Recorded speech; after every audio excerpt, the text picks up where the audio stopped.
सुना है ननदो का हो? एगो बात तोहरा से कहा के बा हो। अरे कहा न का कहतारू? सुना सुनावा।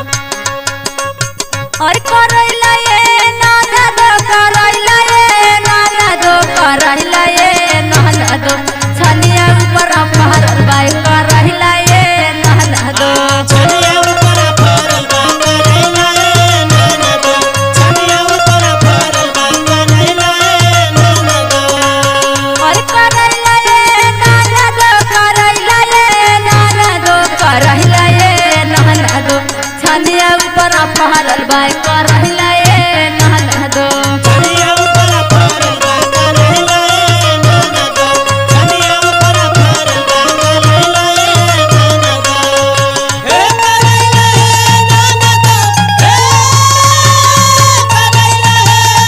हे करैला ए ननदो छनिया ऊपर पहरल बा करैला ए ननदो छनिया ऊपर पहरल बा करैला ए ननदो। और सुना है ननदो अरे सुनावा ना। अरे सासु मोर तोड़ अरे ससुर तोड़ावा अरे सासु मोर तोड़ ससुर तोड़ावा कि सासु मोर तोड़ ससुर तोड़ावा तो हम अपने बलमा से तोड़ा ही बाये नहना दो हम अपने बलमा से तोड़हि बे ननदो हम अपने बलमा से तोड़हि बे ननदो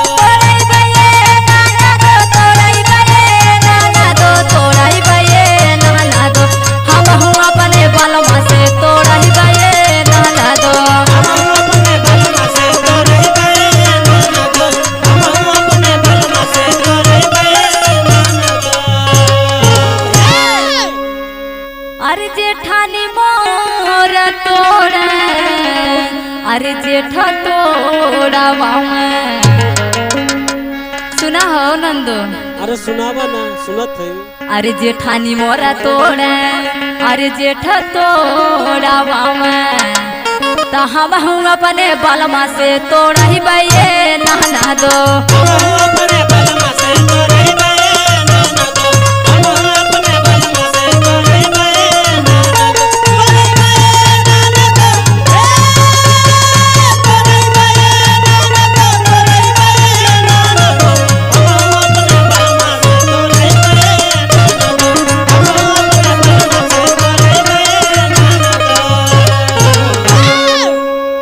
अरे देवरानी मोर तोड़ अरे देवर तोड़ा अरे देवरानी मोर तोड़ अरे देवर तोड़ा तो हम अपने बलमा से तोड़ा ही बाये नहना दो हम